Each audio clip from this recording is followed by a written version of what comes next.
является, казалось бы, самым простым и понятным вариантом, если бы не одно чувствительность джойстика навыка. Не верьте людям, которые с ним говорят, иногда мы можем агриться на лоу хп танка, у которого...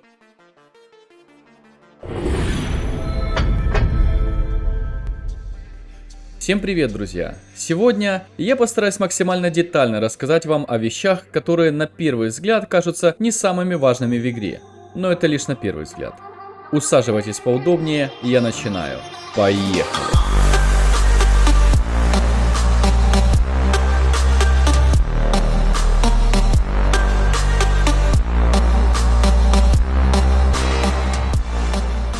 Пойдем, ребят, по порядку. Я буду рассказывать об интересующих нас опциях управления и параллельно давать свои рекомендации по их настройке под те или иные ситуации, что поможет новичкам, а также более опытным игрокам разобраться в этом всем более детально, и в перспективе это поможет улучшить ваш микроконтроль, а также даст возможность побеждать в катках немного чаще, чем было до этого. Данный выпуск — это один большой пазл, который мы обязательно соберем воедино, и если вы действительно хотите вникнуть и разобраться, что с чем связано, как что использовать и почему, советую не мотать видео, чтобы не упустить важную информацию.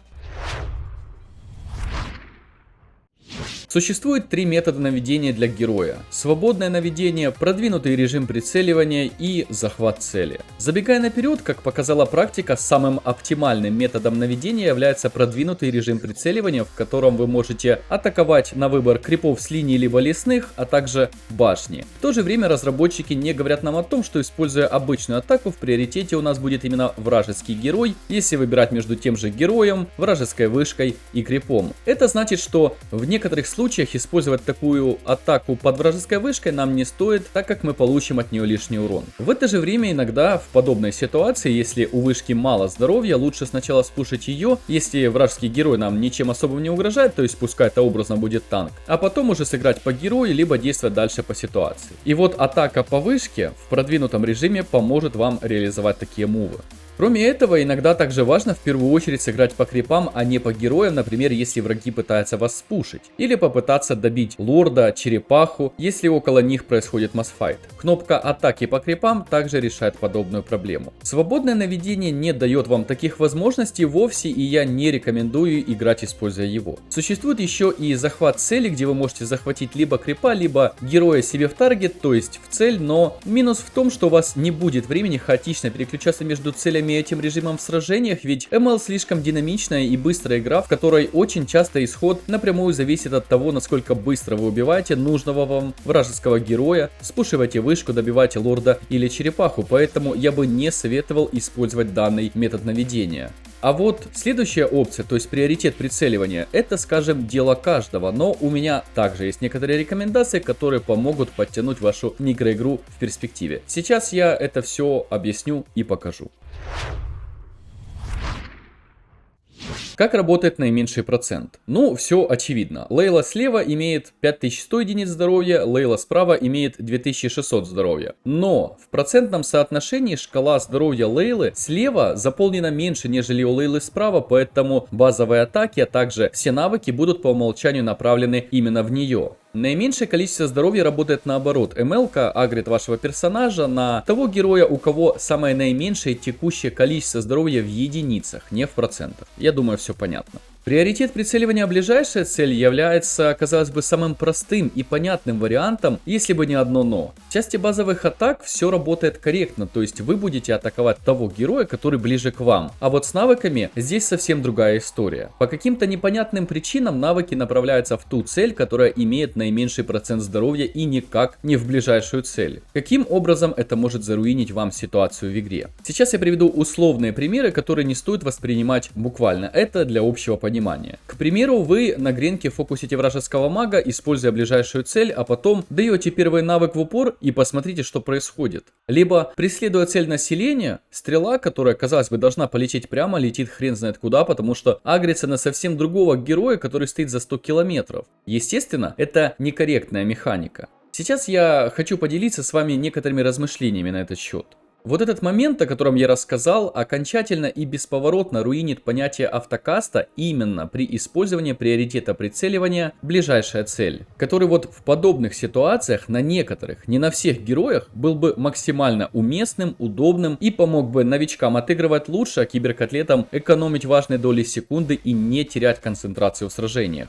Отмечу, что если бы все работало правильно, то теоретически это могло бы коснуться только ближайшей цели, ведь в остальных случаях реализовать автокаст безошибочно было бы трудновато, потому что там приоритет по наименьшему количеству, либо по проценту здоровья, а здесь, пожалуйста, автокасте по ближайшей и будь уверен, что все пройдет как надо на 100%. Понятно, что в целом во многих случаях автокаст это риск. Враг может отойти в сторону, использовать вспышку или что-то другое и все. Но где гарантия того, что наводя тот же стан Селены рукой, враг не отойдет влево-вправо? Именно поэтому я говорю, что данный факт руинит автокаст там, где он в теории мог бы быть.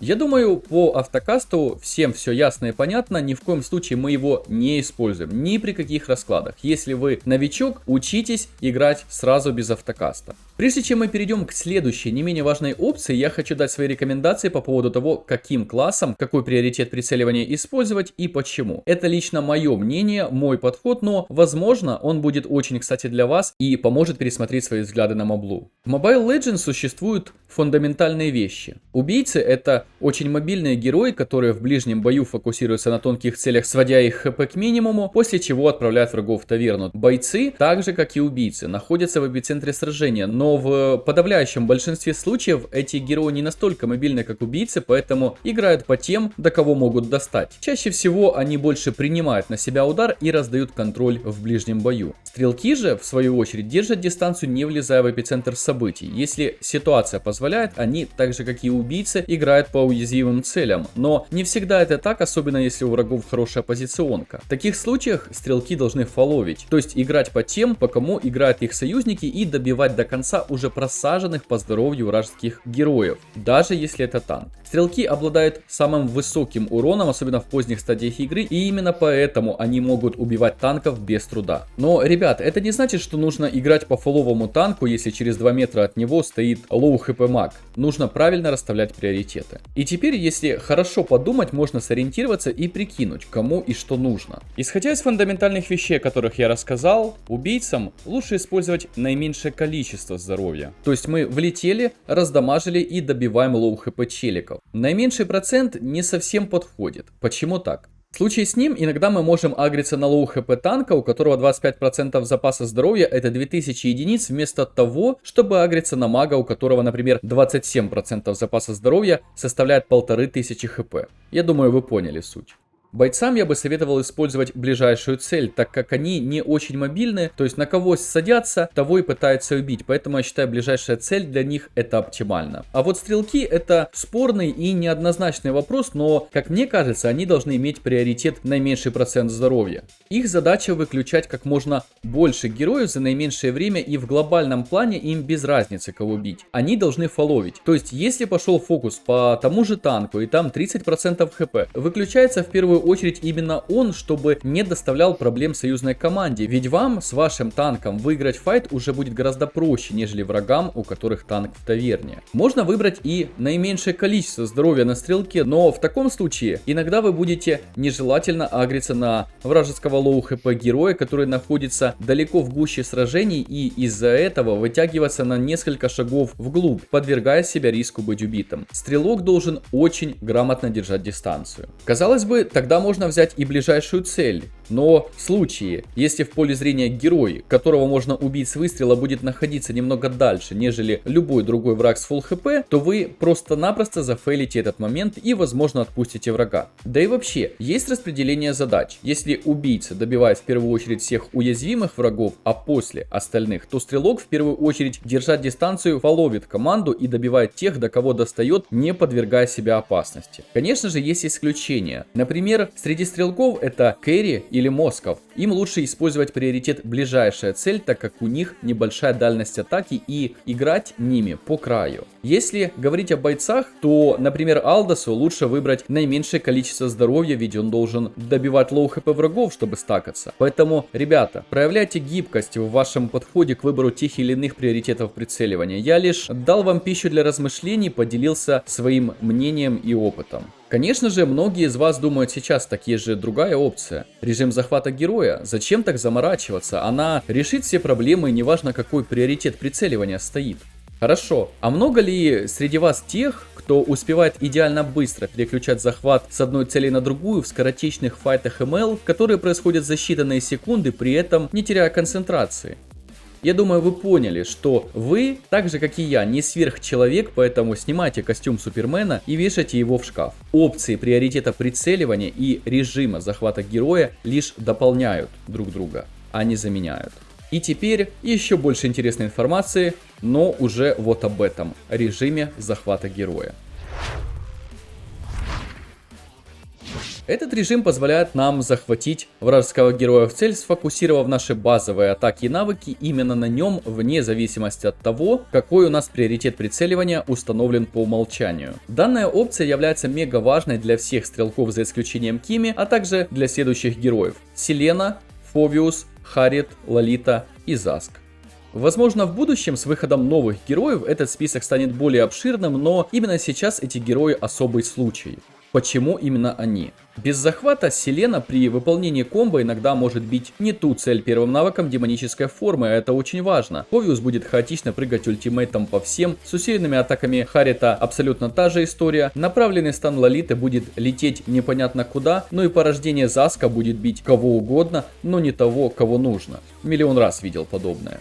А как же Кая, Франка, Эйдора, Аврора, Харли, Карина, Сабер, Фанни, Чу и Хильда? Ребят, здесь режим захвата героя не так важен, ведь нужные нам навыки наводятся быстро и вручную. Нажали, направили на нужного героя и все окей. Может быть, в случае с Каей и Чу режим захвата не помешает, но не обязателен. Использовать режим захвата на остальных героях и классах уже по вашему желанию и на ваше усмотрение. Особенно будьте внимательны с бойцами-автоатакерами типа Маши, Аргуса, Дариуса и так далее. Хотя я думаю, что приоритет прицеливания ближайшая цель сделает все за вас. Считаю, что героям класса танк, маг и поддержка, которые не были мной упомянуты, и приоритет прицеливания, и режим захвата героя не важен. Ну что, по остальным настройкам уже гораздо проще. Умный выбор целей базовыми атаками и навыками не такой уж и умный на самом деле. Работает достаточно криво и несовершенно. Чтобы выбрать нужного героя, недостаточно навести в его сторону, нужно конкретно направлять на него пальцем. И эта опция больше подходит для менее динамичных игр типа Лола. Не руиньте себе катки вот такими опциями. Переключение камеры позволяет отдалить ее при наведении навыка с большой дальностью для улучшения обзора. Это очень удобная функция. Советую включить и вспомогательное прицеливание, оно также не помешает, просто для вашего комфорта. Остальные опции типа всяких автопокупок предметов, автоулучшений навыков на любителя. Но я не советую, думайте головой, что покупать и почему, а также что качать и зачем. Фиксированная позиция джойстика — это по желанию, а вот сдвиг АЗ башни — функция полезная и пригодится вам во многих ситуациях. Находясь около вышки, вы будете видеть ее запас здоровья вот таким образом. Ну и теперь чувствительность джойстика навыка. Не верьте людям, которые говорят: я уменьшил чувствительность на 33% и теперь мне гораздо комфортнее летать на фане. На самом деле это никак не влияет на удобство выброса тросов. Что на максимальной, что на минимальной чувствительности указатель направления троса двигается с одинаковой скоростью. Это знаете, как когда-то над испытуемыми проводили эксперимент, давая им вместо таблетки пустышку без лекарства внутри, а они говорили, что им уже гораздо лучше. Эффект плацебо, короче говоря. Поэтому, фани-мейнеры, сильно себя там не накручивайте. А вот на что влияет этот параметр в действительности, так это на навыки, которые мы направляем в определенную область. Например, прыжок Гвины, Малина Наны, переброс Кусаки и тому подобные навыки. Ну что ж, в принципе, по настройкам управления все, ребят. Я надеюсь, вы извлекли много полезного из данного ролика. Если среди зрителей есть те, кто действительно все это знал и понимал, жму вам руку и от меня вам большой лайкос. Всех обнял и до новых встреч в эфире.